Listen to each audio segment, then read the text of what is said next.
Dios, te damos gracias en esta noche porque estamos aquí con bien, porque tú nos das vida, porque nos permites reunirnos, Señor, y porque te hemos alabado y nos has escuchado. Y te pedimos que con esa claridad con la que nosotros te hablamos, ahora tú también hables a nuestras vidas, Señor. Te pedimos que tú quites toda distracción, todo estorbo, todo tipo de opresión, de barrera física, espiritual, emocional que pueda levantarse entre tu palabra y nosotros, y que seamos únicamente guiados por tu Espíritu Santo y que tu palabra sea sembrada en nuestros corazones como la semilla en tierra fértil y que produzca fruto en nuestras vidas. Te pedimos que así sea hecho en el nombre de Jesús.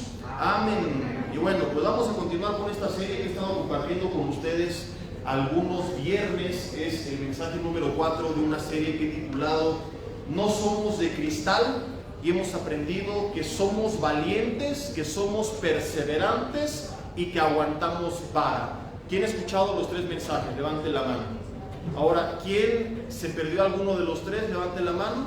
Ahí lo buscan en Facebook. ¿Quién no ha escuchado ninguno de los 3? Ok, ustedes fuera, por favor, largo de aquí. Solamente no es cierto, los estoy molestando. Ahí luego búsquenlos porque van a aprender cosas bien interesantes.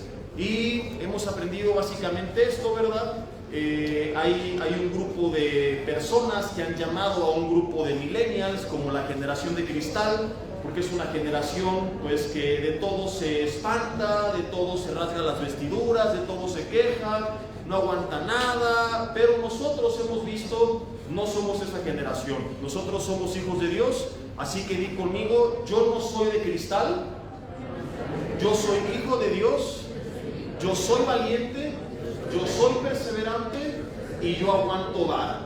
Hoy vamos a aprender que también somos una generación que le entra a lo que sea, siempre y cuando sea la voluntad de Dios. Y cuando digo que le entra a lo que sea, no me refiero precisamente a lo que te metes por la nariz y por la boca, ¿verdad? Porque ya algunos estaban emocionando. ¡Es bíblico, brother!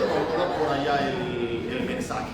Y bueno, antes de entrar de lleno, introduzco rápidamente de dónde nace este mensaje. Una de las razones, además de las que hemos visto, por las que se le llama generación de cristal a la generación de cristal, que es real y que existe, pero que, como ya vimos, no somos nosotros, y que aún si nos hemos comportado como esa generación de cristal, es simplemente porque desconocíamos, hasta antes de esta serie, nuestra verdadera identidad. ¿Quién dice Dios que somos? Una vez que lo descubrimos, dejamos de actuar y de comportarnos como esa generación de cristal. ¿Pero por qué le llaman también así? Porque es una generación que no quiere hacer nada. Es una generación floja, que de todo se queja, que tiene todo tan fácil, que quiere todo, como hace muchos años decíamos, peladito y en la boca, ¿verdad?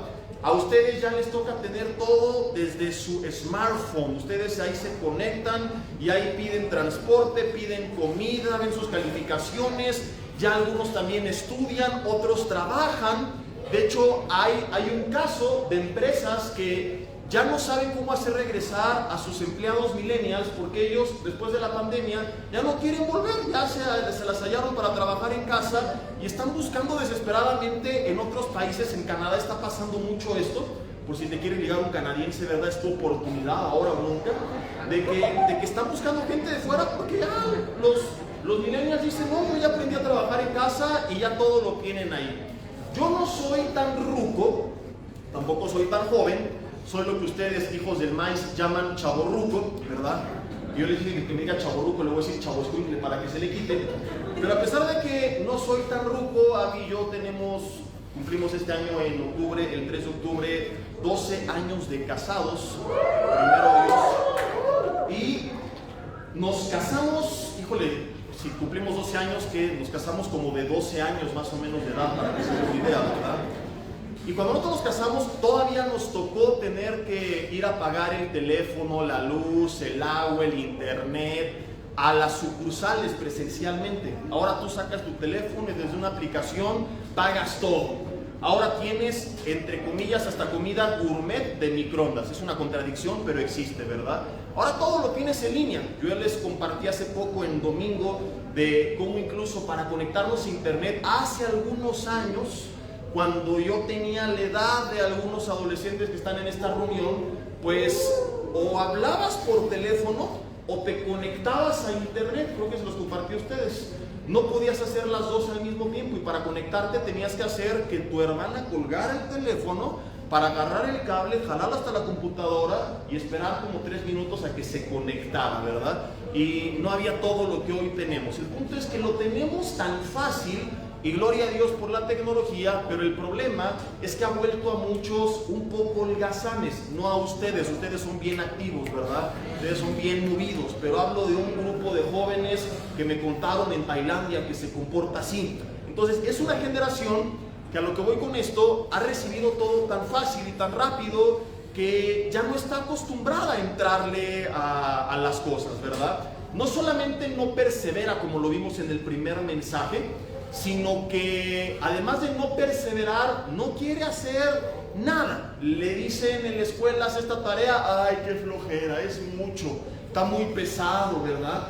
Y eso que no te tocó tener que ir como antes a la biblioteca, a la hemeroteca, ahora todo lo consultas en Santo Google y él te da ahí en cuestión de segundos un montón de información. Una generación que la mamá le dice, hija, ayúdame con los trastes. Ay, mamá, es mucho, que los lame el perro, mételos a lavatrastes, que los lave alguien más, dile a mi hermano, rómpelos, compra desechables. No queremos hacer las cosas.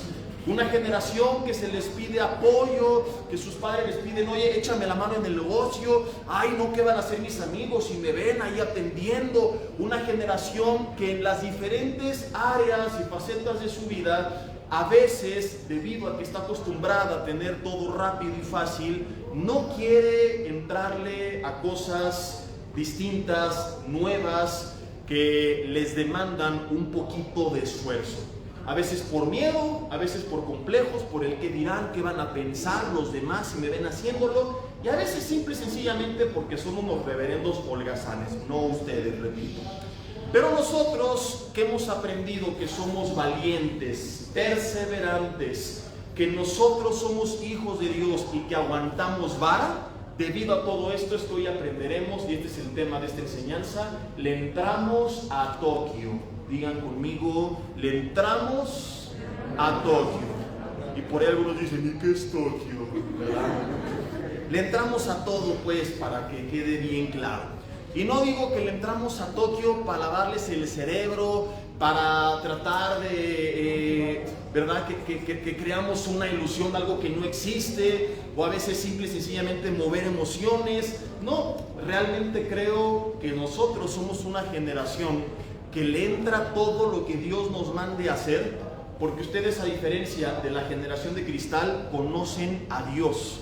Y yo he visto a muchos de ustedes que al conocer a Dios están ocupados en honrar a Dios y no importa cuál sea el esfuerzo que se tenga que hacer. He visto la gran diferencia de la generación de cristal que no le quiere entrar, a comparación de muchos de ustedes. Si me apoya Iván o alguien a checar, porque creo que el sonido se está pasando tanto aquí para allá como de allá para acá. Y ahorita voy a empezarlas a predicar de matrimonios y los voy a tropezar, así que algunos están por ahí atrás. Está bueno lo que está diciendo el pastor, ¿verdad? Entonces ya les tocará en algunos años estar por allá, quizá en 5 años, quizá en 30, 40, sabrá Dios, pero algún día antes del milenio seguramente ya estarán por allá al lado, ¿verdad? Mientras tanto, pongan aquí atención. Entonces yo he visto, por ejemplo, algunos de ustedes que cuando vino la inundación no les importó irse a ensuciar, a enlodar, a apoyar a lavar las instalaciones de nuestra antigua congregación, a cargar. Yo he visto a algunos de ustedes que están aquí todos los viernes, desde 1, 2, 3 horas antes. Levante la mano todo el staff que llega aquí desde antes para que esto esté listo. Algunos los domingos desde la mañana, aventarse 1, 2 o 3 servicios. Y eso me hace ver que es una generación distinta. Y la idea es que todos podamos entender quiénes somos según la palabra de Dios y que podamos convertirnos en esa generación. No la generación de cristal apática, porque ustedes, queridos jóvenes, conocen de Dios. Y la Biblia dice que el pueblo que conoce a su Dios, Daniel 11:32, se esforzará y actuará. ¿Cuántos conocen a Dios?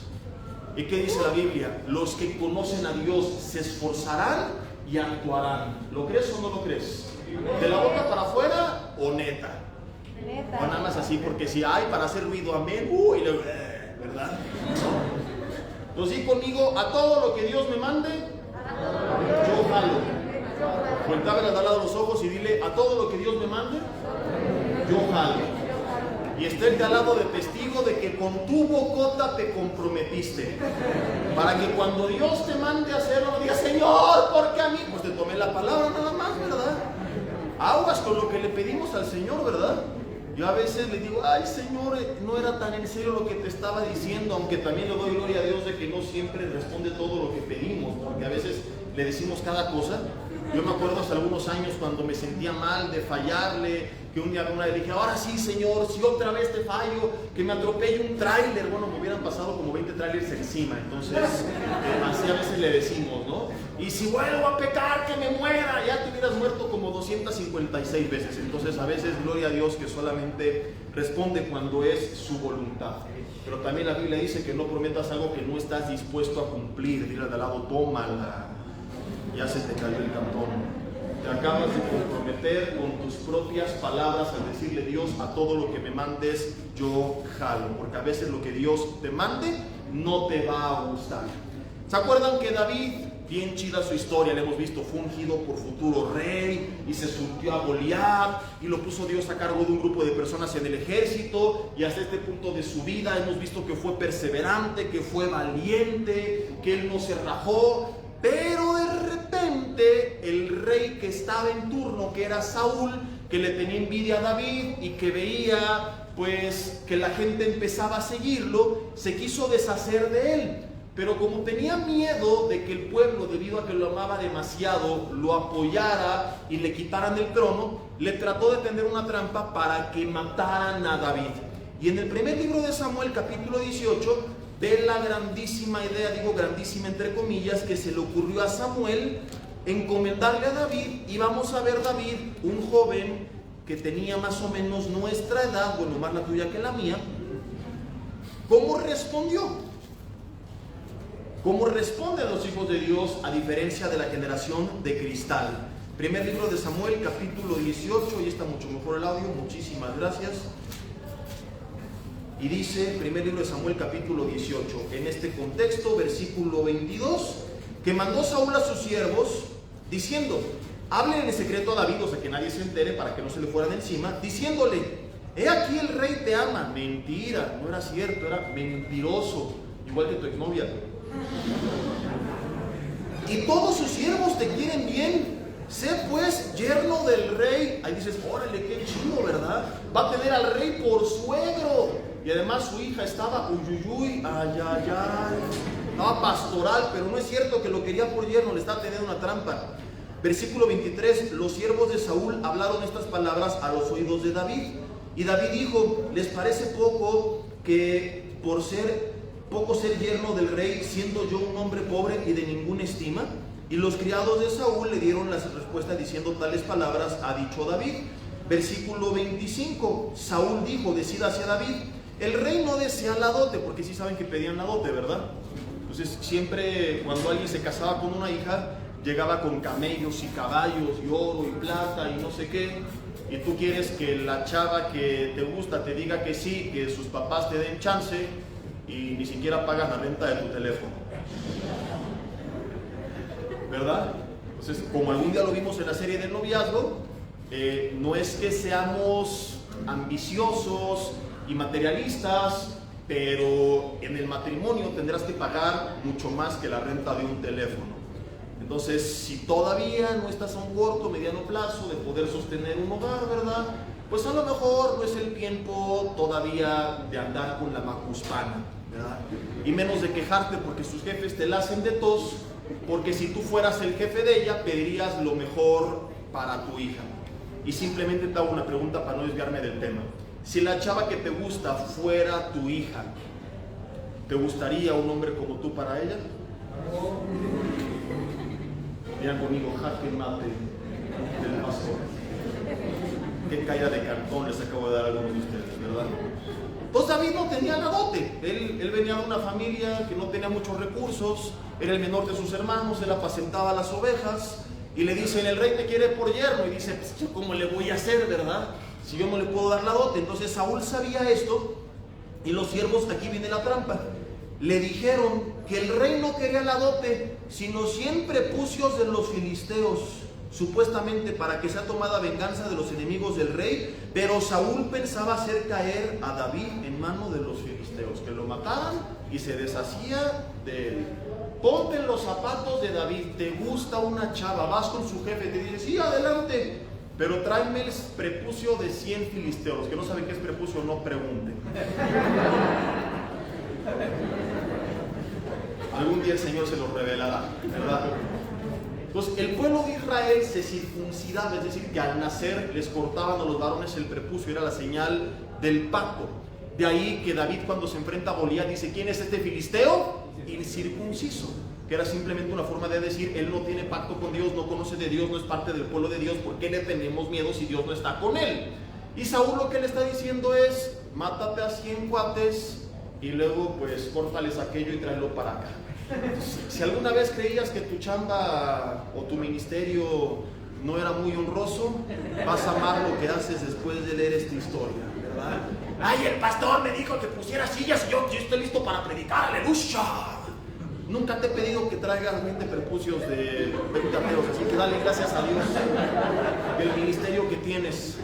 Mi mamá me dijo que lave los trastes y que no sé qué. Cuando lees la historia de David, dices, gracias Dios, ¿qué más quieres que haga, mamita? Nadie sabe lo que tiene hasta que lee la Biblia, ¿verdad? Algún día te he dicho, tengo al peor hermano. Lee la historia de los hermanos de José, lo vendieron como esclavo. Se mete en mi cuarto, me agarra mis cosas. ¿Algún día te ha llevado el piojo a venderte como esclavo? No está ahí. Tienes al mejor hermano del mundo, pero no lo has valorado. Le pides tú el rey. ¿Y qué hubiéramos hecho nosotros en el lugar de David? Imagínate, y nos da risa ahorita, pero no creo que a David le haya dado mucha risa inicialmente. Qué chistoso el rey. Pero el que confiaba en Dios, ¿qué hizo? Versículo 26. Cuando sus siervos declararon a David estas palabras, pareció bien la cosa a los ojos de David para ser yerno del rey. O sea, David no vio el problema, vio la bendición que traería el reto. ¿Cuál es nuestro problema? Que nos las pasamos viendo el problema, los retos, la adversidad, y no vemos que Dios será glorificado y nosotros seremos bendecidos. Ay, es que es muy difícil lo que me pidieron en el ministerio, en la escuela, en mi casa, y los papás de la chava que me gusta, y en el trabajo. Ve la mano de Dios que te va a respaldar, y la bendición que viene después, y la gloria de Dios que vas a ver, y cómo Dios va a ser glorificado. Y es lo que veía David. David dijo, no me importa el reto, porque la hija del rey está. Buenas tardes. Y él se enfocó en la hija del rey y dice, pues está chido, yo le entro, porque David le entraba a Tokio. Cuando somos hijos de Dios y vemos algo de parte de Dios, no vemos el obstáculo, porque sabemos que Dios nos va a respaldar para brincarlo. Vemos la bendición que viene después, y es lo que nos hace entrar a Tokio. Entendamos la esencia del mensaje. No es que andemos como tontos por la vida, todo le entro, no tengo miedo, no, sino que estamos ocupados en buscar la voluntad de Dios. Y una vez que Dios nos dice qué quiere que hagamos, a eso le entramos. No es que andamos perdiendo bien el tiempo, no, sino que hacemos lo que Dios nos manda hacer, como lo hemos visto, perseverando, aguantando vara y con valor. Por eso le entramos a Tokio, porque tenemos una palabra del rey y confiamos en que nos va a respaldar. Entonces David dijo, está buena la idea. También la hija. Y antes que el plazo se cumpliese, o sea, a diferencia de muchos jóvenes que de última hora, una hora para entregar el examen o la tarea y allá andan, ¿verdad? Se me olvidó. No me da 3 días más. Antes que el plazo se cumpliese, se levantó David con su gente y no mató 100, mató 200. Ha de haber dicho, ¿cómo que nada más 100? ¿Este cuate con quién cree que está hablando? ¿Con cualquier persona de la calle? No, yo soy hijo de Dios. Dios está conmigo. Me pidió 100, le voy a traer 200. ¿Cómo que mi jefe me puso a que atienda el negocio y que lo que sale tanto es esto? No, está hablando con un hijo de Dios. Voy a poner a orar, a pedir dirección, sabiduría, estrategias. Dios me va a guiar, la vamos a implementar y vamos a crecer al triple. Los hijos de Dios le entramos a Tokio y resolvemos lo que se nos demandó y más. Que me dijeron de última hora, aviéntate el devocional y en vez de que, ay no, pero ¿qué voy a decir? No, qué pena, qué nervios. Por supuesto que sí. Y no es porque confíe en mí y en mi sabiduría, no. Voy a poner a orar y Dios me va a guiar. Y no solo voy a cubrir con este espacio, sino que va a ser de bendición para los demás. Y va a haber gente que va a ser impactada en ese momento. Y no va a ser un devocional, va a ser un parteaguas para la vida de muchos. Esta es la forma de pensar de un hijo de Dios, queridos jóvenes. ¿Me estoy explicando? ¿O solo yo me entiendo a mí mismo?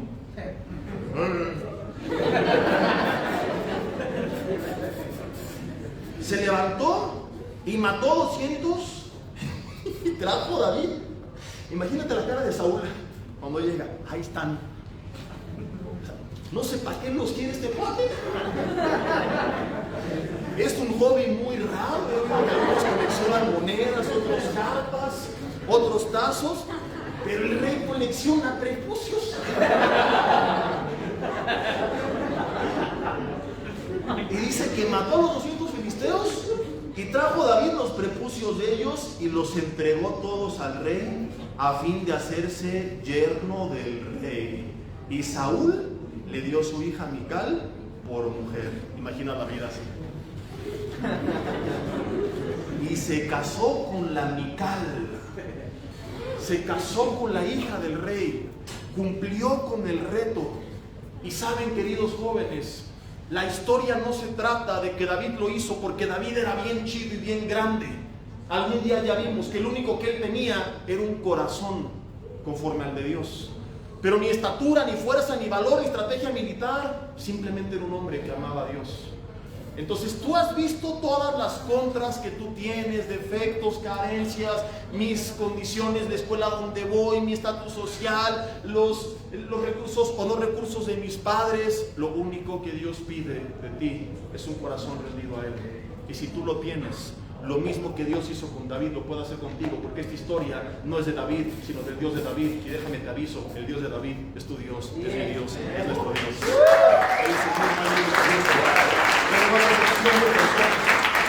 Y lo que hizo con otros lo puede volver a hacer con nosotros otra vez. Y dice el versículo 29, esto es increíble, bueno, el 28, pero Saúl, viendo y considerando que Jehová estaba con David, o sea, aún tus enemigos se van a dar cuenta que Dios está contigo, y que su hija Mical lo amaba, tuvo más miedo de David. Y fue Saúl enemigo de David todos los días. Y salieron a campaña los príncipes de los filisteos, y cada vez que salían David tenía más éxito que todos los siervos de Saúl, por lo cual se hizo de mucha estima su nombre. Así terminan las historias de los que confían en Dios y le entran a Tokio lo que Dios les mande. De los que no están pensando, ay, el problema, qué difícil, ¿y cómo le voy a hacer? Sino de los que están únicamente ocupados, no preocupados, sino ocupados en buscar la voluntad de Dios, y creen que entonces Dios los va a respaldar. ¿Y cómo terminan esas historias? Con Dios bendiciéndolos y con sus enemigos teniéndoles miedo, porque aún a pesar de toda la envidia, no van a poder negar que Dios está contigo. No van a poder negar que Dios te respalda. Va a ser tan evidente que tus mismos enemigos, quienes te quisieron destruir, van a ver el favor de Dios sobre tu vida. Y lo único que tiene que importarte es esto. No, ay, qué difícil tarea. Ay, ¿cómo le voy a hacer? Nunca le han pedido a nadie esto. Y yo nunca he hecho esto. Y en la pandemia aquello. Vienen muchos retos. El mundo está cambiando. Y mucha gente se apanicó. Buscamos la dirección de Dios. Confiamos que Él nos va a respaldar. Y estamos en paz. Porque hasta donde yo recuerdo, cuando leí la última vez la parábola de los talentos, que representa a Dios confiándonos sus encomiendas a nosotros, la Biblia dice que el amo que dio cada uno de los talentos a sus siervos, Jesús enseña, Mateo capítulo 25, del 14 al 15, que a cada uno le dio conforme a su capacidad. De donde yo aprendí hace tiempo que cuando Dios te manda hacer algo, también te da la capacidad para lograrlo. Y si no la tienes, te la dará, como se la dio a David, que no tenía capacidad para ser rey, pero Dios trabajó en él y se la dio. Yo me imagino a Dios mandándote a hacer algo que sabe de antemano que no lo vas a lograr, porque Dios es omnisciente.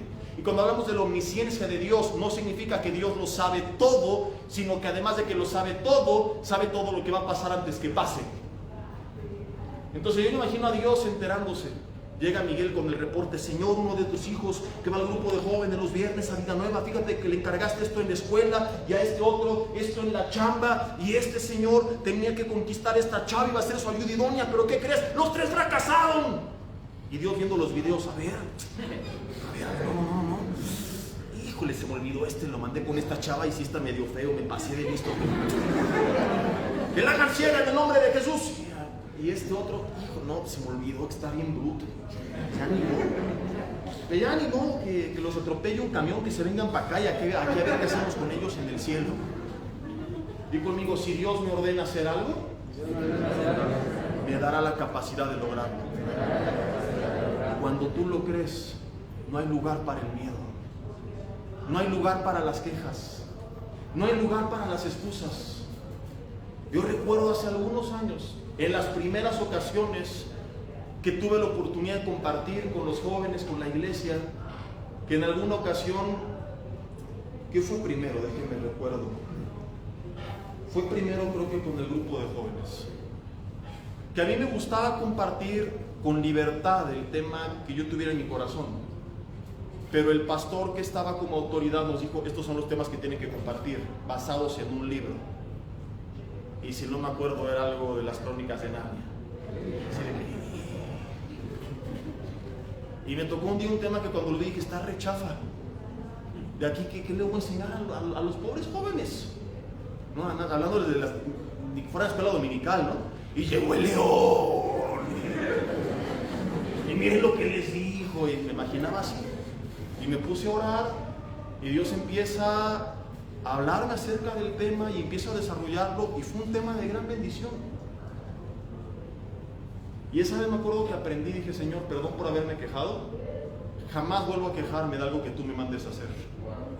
De hoy en adelante creeré que aun cuando no lo parezca, si tú lo permitiste es porque algo a través de esto vas a hacer. Y desde ese día trato de entrarle a Tokio lo que Dios me mande. Meses después me toca dar una clase en el ITI, el Instituto Teológico de la Congregación. De las primeras clases, y era la primera generación, no es como para que son salones más pequeños, era todo el auditorio, con toda la congregación y con todos los pastores además, porque fue en la iglesia de Ciudad de México y todos lo tomaban. Yo no era pastor todavía, era un joven como ustedes, no tan joven pero sí joven, no tan chavorruco pero más joven, ya entendieron. Y me dicen: te toca Romanos, en 15 días, y de repente me llegó un correo: ¿qué crees? Que nos equivocamos, que no es en 15 días, es en 3. Abro el correo, como 200 páginas, todos Romanos, Romanos, era toda la vida de Pablo y sus cartas. Es que, ¿cómo voy a enseñar esto en 1 hora? Llevo casi 2 años enseñando nada más Romanos, durante 1 hora todos los jueves a las 8 de la noche, para que me sigan, por cierto, en vez de que anden ahí, no sé qué andan haciendo, pero lo que anden haciendo mejor ganan Romanos en Facebook Live. Y lo mismo, me acordé de esa enseñanza y dije: Señor, está bien descabellado esto, no puedo profundizar en nada, no sé qué quieras hablar, no sé en qué estaba pensando quien dividió el material y de dónde sacó que en 1 hora puedo hablar toda la vida de Pablo y un resumen de todas sus cartas. Pero le entramos a Tokio y fue un tema de gran bendición, y muchas cosas de ahí las llegué hasta a predicar después el domingo. No me acuerdo ni qué dije, pero estuvo chido. Tenemos que entender esta gran verdad. En vez de estar preocupándonos por qué nos piden que hagamos, simplemente cerciorarnos de que estamos o no haciendo la voluntad de Dios y descansar en que si Él nos manda, Él nos va a respaldar. Porque a veces renunciamos a lo que Dios nos manda hacer y eso nos aparta de su propósito. Les he contado de José, lo venden como esclavo y llegó a casa de Potifar, capitán de la guardia de Faraón, y él soñaba con gobernar sobre sus 2 hermanos y de repente está chambeando como esclavo. ¿Y qué hubieran hecho mucho la generación de cristal? Ay, Señor, esto no es lo que tú me prometiste. Yo soñaba con gobernar sobre mis hermanos y aquí estoy trabajando para este hombre, #chale. Pero la Biblia dice que él tuvo una buena actitud. Y si lees ese pasaje, que si no mal recuerdo es Génesis 28, lee todo Génesis hasta que lo encuentres, ahí está. Dice que Jehová estaba con él y que todo lo que él hacía, Jehová lo hacía prosperar en su mano. Y ya sabes el resto de la historia, ¿no? O sea, tan exitoso fue que hasta la esposa de Potifar se le antojó el José. No hay forma de explicarlo. Esta señora Cusca un día quiso probar las carnitas hebreas, José se resiste y de ardida lo calumnió con su marido. Y su marido lo manda a la cárcel. ¿Y qué hizo José? ¡Ay, señor! ¿Por qué si te honré? ¡No! Se hizo tan responsable en la cárcel que el jefe de la cárcel lo dejó a cargo a él. Y dice que no necesitaba atender el jefe de la cárcel ninguna cosa, porque Jehová estaba con José, repite por segunda vez. Y todo lo que José hacía, Jehová lo hacía prosperar. Era un joven que le entraba a Tokio. Y si se trata de reinar sobre mis hermanos, le entro. Pero si se trata de ser chalán en esta casa, también le entro. Y si se trata de ser el encargado de la cárcel, pues no está chido, pero también le entro. Y donde quiera que él estaba, Dios lo convertía en jefe.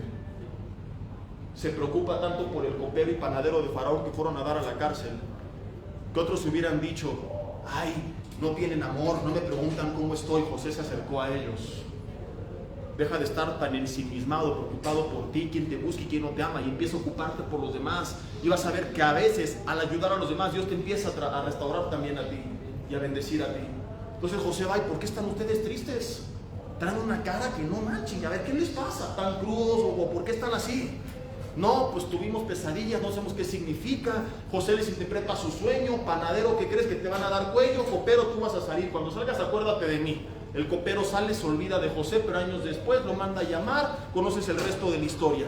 Lo presenta con Faraón. José le dice qué soñó, qué significa su sueño y qué tiene que hacer. Tan sabio vio Faraón que era, que lo puso a cargo de todo Egipto. Se quita su anillo y se lo da a José, lo cual significa que en papel Faraón era el hombre más poderoso, pero en la práctica José con el anillo de Faraón podía escribir la ley que se le diera la gana, sellarle en su nombre y mandarla a todo Egipto. Era el hombre más poderoso sobre la faz del planeta Tierra. Años después vienen tiempos de hambre en toda la tierra. José había guardado por mandato de Dios granero en Egipto. Adivina quién llegó a pedir comida. Sus carnales. Te lo compartí la última vez. Es de bendición para ellos, los perdona, mantiene a toda su familia, se preserva a Israel. Si esto no hubiera pasado, te pregunto, ¿qué hubiera pasado con Israel? Con las 12 tribus, y de dónde había venido Cristo. Dios hubiera tenido que mandar a Jesús de los chinos, o sabrá de dónde. Y en vez de Jesús de Nazaret sería Jesús Juan Chinchón de Wuhan, ¿no sabrá Dios? Pero se preserva el linaje de donde viene Jesucristo. Qué increíble es esto. Porque un hombre que le creyó a Dios le entró a Tokio. Porque si él no le entra y no acude con el copero, y el copero no lo recomienda con Faraón, y Faraón no lo manda a llamar, ¿qué pasa con José y con su familia y con todas las tribus en los 7 años de hambre? Adiós José, adiós Israel. Dios preserva una nación entera por la obediencia incondicional de un hombre. No merita un uyuyuy, ayayay. Bueno, si no merita, yo lo digo solo, para mí se merita. Uyuyuy, ayayay. Te compartí alguna vez que con David lo mismo. Cuando se surtió a Goliat, no es porque fue a pelear con Goliat, fue a llevar comida a sus hermanos, a ver cómo estaban, a llevarles ropa, a regresar sus ropas. Y ya había sido ungido como rey. Y no dijo: papá, ¿qué te pasa? ¿Qué no te acuerdas del capítulo anterior? Me ungieron como rey. Y en algunos años, Romanos 13 dirá que honres a tus autoridades, más respeto a tu futuro rey, o te cobre el doble de impuestos cuando gobierne. Fue y obedeció, porque David le entraba a Tokio. Y obedecer lo puso en el tiempo y lugar indicado para vencer a Goliat, y ahí inició su ministerio públicamente. Si David no va, pasan dos cosas: Goliat gobierna sobre ellos, o alguien más mata a Goliat. David jamás hubiera trascendido. Se muere David como un don nadie. Señor, ¿qué pasó con tu promesa sobre mi vida? Era en este tiempo, en este lugar, a esta hora. Para eso te envié. Pero tú, generación de cristal, no le entraste. Dios va a ir armando el rompecabezas de nuestra vida y va a ir poniendo situaciones, personas, lugares, momentos para llevarnos a su propósito. Pero tú, querido joven, vas a dar el primer paso y pondrás la primera pieza con tu obediencia incondicional, actuando por fe a lo que Dios te mande, aunque a veces, como tantas ocasiones lo hemos aprendido esta noche, no tenga sentido. Nada de lo que hemos visto en ninguna de las historias tenía sentido, pero cada uno de estos jóvenes, en obediencia a Dios y convencido que era la voluntad de Dios, le entró una y otra y otra y otra vez. Termino con esto. Si me apoyan con el teclado, por favor, no cierren los ojos todavía. Algunos aprovechan la oportunidad de la oración para quedarse quietones, así que no cierren sus ojos. ¿De cuántas cosas quizás del día de hoy nos hemos perdido por no entrar a Tokio? Por ponernos tan especiales, por preocuparnos tanto por qué van a decir, por qué tan difícil va a ser, por cuánto tiempo va a tomar. Y se nos olvida que la Biblia dice que el justo por la fe vivirá. Y es lo que Dios pide de ti y de mí esta noche. Que de hoy en adelante tú des ese paso de obediencia por fe. Que tengas la certeza de lo que Dios espera de ti, la convicción de que Él está obrando, y que le digas: Señor, aunque no tenga sentido, aunque no entienda nada, aunque sea absurdo, lo voy a hacer. Te voy a obedecer, te voy a creer, me vas a respaldar. Y como lo he aprendido, voy a perseverar, no voy a tener miedo, voy a aguantar vara y le voy a entrar a todo, porque creo que tú estás conmigo. Esto ha sido la esencia del mensaje. Perseveramos porque creemos que Él está con nosotros. Somos valientes porque creemos que Él está con nosotros. Aguantamos vara y no nos importa la oposición y las críticas y murmuración, porque sabemos lo que Dios dice de nosotros y quiénes somos en Él. Y le entramos a todo porque creemos otra vez que Él nos va a respaldar. Así que de hoy en adelante, pase lo que pase, te toque lo que te toque enfrentar, sigue adelante creyendo que de ahí Dios va a hacer algo bueno. No cuestiones a aquel que es más sabio que tú, cuyos pensamientos nunca vas a poder entender. Imagínate si José, si David hubieran cuestionado esto, nunca hubieran entendido nada. Nada de esto tuvo sentido hasta que terminó la historia. Simplemente sigue adelante. No reniegues de Él, confía en Él. Que se te presentó la oportunidad de un examen en una escuela bien difícil, yo le entro. Señor, si tú lo permitiste, yo le entro. Que una entrevista para un puesto que, ay no, es muy complicado para mí, Señor, si es para mí, yo le entro. Que me encontré cara a cara con la chava que me gusta, uy, ay, ay, ay, pues la vas a saludar. Y si Dios quiere algo, pues yo también entro. Y si me batea, pues ni modo, que no era ella. Y si la que me gustaba a mí no era la que Dios tenía para mí, los planes de Dios son mejores que los míos, imagínate cómo está la que sí sea de Dios o el que sí sea de Dios. En vez de quejarnos, caminemos siempre diciéndole: Señor, ¿qué quieres que haga? Así respondían muchos de los grandes hombres de Dios. Cuando el Señor Jesús se encuentra con Pablo, Pablo cae postrado y dice: Señor, ¿qué quieres que haga? El profeta me guía, envíame a mí. Samuel, habla, que tu siervo oye. Es lo que Dios está esperando de nosotros. No la generación de cristal de allá afuera, con quejas y quejas y quejas y quejas, sino una generación que cree que Él está obrando en todo momento. Que eres mujer, estás soltera, vas manejando en la noche, cae tu coche en un hoyo y me, ay Señor, ¿por qué? Yo le entro, si no va a cambiar la llanta. ¿Y qué tal que atrás de ti se estaciona un auto y se baja un joven con carita, coche, cartera, cristiano, cuerpo consagrado, cerebro, cabello, que te dice: yo la ayudo, hermana? ¿Qué más se le ofrece? Cierra tus ojos ahí en tu lugar y dile: Señor, a todo lo que tú me mandes, yo le entro. Perdóname si mi actitud a veces no ha sido buena,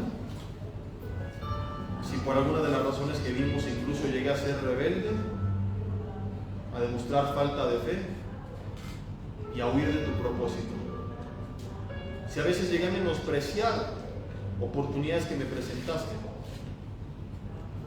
Que pusimos, por ejemplo, ¿qué tal que se te presenta la oportunidad de entrar a una entrevista de algo que es más de lo que imaginas? Pero ¿qué tal el caso contrario? Que Dios te pone con José en algo menor de lo que imaginas, en una escuela menor de la que imaginas. A veces lo que Dios ponga frente a nosotros superará nuestras expectativas y creeremos que será demasiado difícil, pero a veces también será menor a lo esperado, y no cometas el error de menospreciarlo, porque de ahí, pregúntale a José y a David, puede salir algo bueno. Dile: Señor, no se trata de pensar si es grande o pequeño, si puedo o no puedo. Se trata simplemente de saber que es lo que tú quieres que yo haga, y a donde me mandes, iré. Lo que me digas, haré.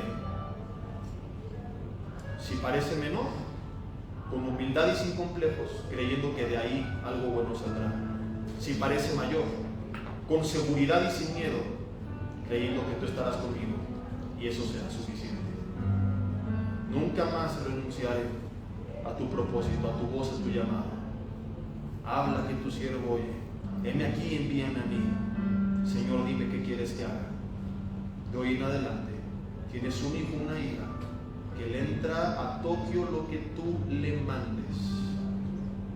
Y yo te pido, Señor, que des obediencia incondicional de cada uno de estos jóvenes.